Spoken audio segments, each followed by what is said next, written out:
എല്ലാ നാവും പാടി വാഴ്ത്തും ആരാധ്യനാം യേശുവേ. എല്ലാ നാവും പാടി വാഴ്ത്തും ആരാധ്യനാം യേശുവേ. സ്തോത്രയാഗം അർപ്പിച്ചെന്നും അങ്ങേ വാഴ്ത്തി സ്തുതിച്ചിരുന്നേ. സ്തോത്രയാഗം അർപ്പിച്ചെന്നും അങ്ങേ വാഴ്ത്തി സ്തുതിച്ചിരുന്നേ. ദൈവവചന ചിന്തകൾ കേൾക്കുന്ന എല്ലാ മാന്യ ശ്രോതാക്കൾക്കും ക്രിസ്തീയ സ്നേഹവന്ദനം. സദൃശവാക്യങ്ങളുടെ പുസ്തകം 6-ാം അധ്യായം 23-ാമത് വാക്യത്തിൽ പ്രബോധനത്തിന്റെ ശാസനകൾ ജീവന്റെ മാർഗമാകുന്നു എന്നോർപ്പിക്കുന്നുണ്ട്. എന്താണ് ജീവന്റെ മാർഗം? നിത്യജീവനിൽ നമുക്ക് ചെന്നെത്തുവാനുള്ള ഒരു മാർഗം ഇവിടെ ഭക്തൻ പറയുന്നത് പ്രബോധനത്തെക്കുറിച്ചാണ്. നമ്മെ പ്രബോധിപ്പിക്കുന്ന നിരവധി വ്യക്തികളെ കാണുവാൻ കഴിയാറുണ്ട്. പ്രബോധനങ്ങൾ വ്യത്യസ്തമായ നിലകളിലാണ്. ശാസനയോടുകൂടിയ പ്രബോധനമുണ്ട്, സ്നേഹ ലാളനയോടുകൂടിയുള്ള പ്രബോധനങ്ങളുണ്ട്. അങ്ങനെ പ്രബോധനങ്ങൾ വ്യത്യസ്തമാണ്. എന്നാൽ നമ്മെ പ്രബോധിപ്പിക്കുന്നത് നമ്മുടെ നന്മ ആഗ്രഹിക്കുന്ന, നമ്മുടെ ഉയർച്ച ആഗ്രഹിക്കുന്ന വ്യക്തികളാകുന്നു എങ്കിൽ അവരുടെ പ്രബോധനത്തിനകത്ത് അല്പം ശാസനയായാലും സ്നേഹത്തിന്റെ ആഴങ്ങളുണ്ടെങ്കിലും ആ പ്രബോധനത്തെ പൂർണ്ണമായി നാം കേൾക്കുവാനും അനുസരിക്കുവാനും ഇടയാകുന്നു എങ്കിൽ അത് നമുക്ക് ജീവമാർഗമായി തീരുമെന്ന് ഓർപ്പിക്കുകയാണ്. 10-ാം അധ്യായം 17-ാം വാക്യം പറയുന്നത്, പ്രബോധനം പ്രമാണിക്കുന്നവൻ ജീവമാർഗത്തിൽ ഇരിക്കുന്നു, ശാസന ത്യജിക്കുന്നവനോ ഉഴന്ന് നടക്കുന്നു.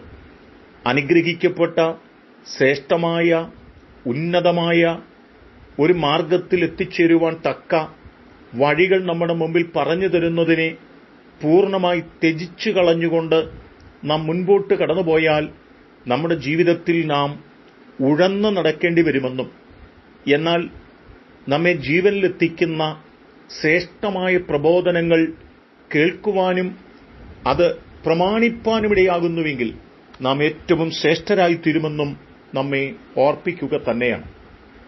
അപ്പോസ്തലപ്രവൃത്തികളുടെ പുസ്തകം 2-ാം അധ്യായം 25 മുതൽ താഴേക്കുള്ള വചനങ്ങളൊക്കെ വായിക്കുമ്പോൾ അവിടെ പറയുന്ന ചില വചനങ്ങളുണ്ട്.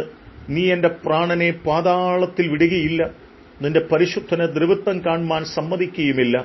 നീ ജീവമാർഗങ്ങളെ എന്നോട് അറിയിച്ചു, നിന്റെ സന്നിധിയിൽ എന്നെ സന്തോഷപൂർണനാക്കുന്നു, പരിപൂർണനാക്കുന്നു എന്നുള്ള വാക്കുകളാണ്.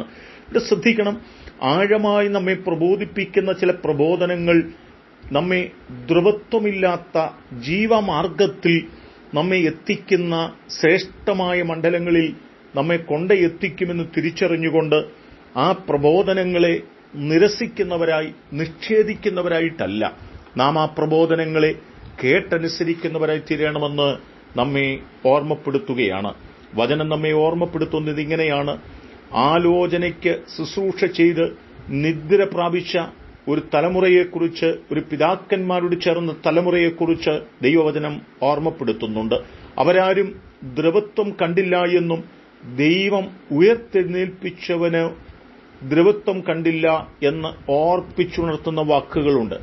ഇവിടെയെല്ലാം നമ്മെ ഓർമ്മപ്പെടുത്തുന്നത് നമ്മെ ജീവന്റെ മാർഗത്തിലേക്ക് കൊണ്ടെത്തിക്കുന്ന, ജീവനിൽ പ്രവേശിപ്പിക്കുന്ന ഒരു നല്ല ആലോചനക്കാരനെ കേട്ടുകൊണ്ട് ആ പ്രബോധനങ്ങളെ നിഷേധിച്ചു കളയാതെ അതിൻ പ്രകാരം ജീവിതം മുൻപോട്ട് കഴിക്കണം എന്നുള്ള ആഴമായ സന്ദേശം തന്നെയാണ്.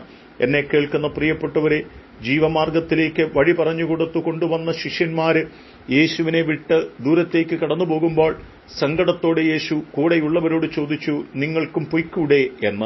അവിടെ സ്ലീഹമാരിൽ ഒരുവൻ പറഞ്ഞത്, നിത്യജീവമൊഴികൾ നിന്നിലുണ്ട് പരനെ, നിന്നെ വിട്ടിട്ട് ഞങ്ങൾ എവിടെ പോകും എന്നുള്ളതാണ്.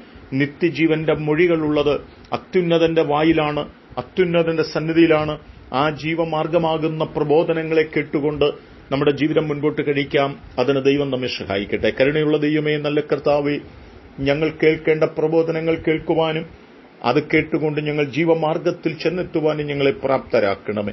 ഞങ്ങളുടെ ജീവിതത്തിന്റെ അവസാന സമയം വരെയും ആ നിത്യജീവനെ കരസ്ഥമാക്കേണ്ടതിന് വിശ്വസ്തയോടെ ഞങ്ങൾക്ക് മുൻപോട്ട് പോകാൻ സഹായിക്കണം. അത്ഭുതം കൊണ്ട് നിറയ്ക്കണം. യേശു കർത്താവിൻ നാമത്തിൽ തന്നെ. ആമേൻ.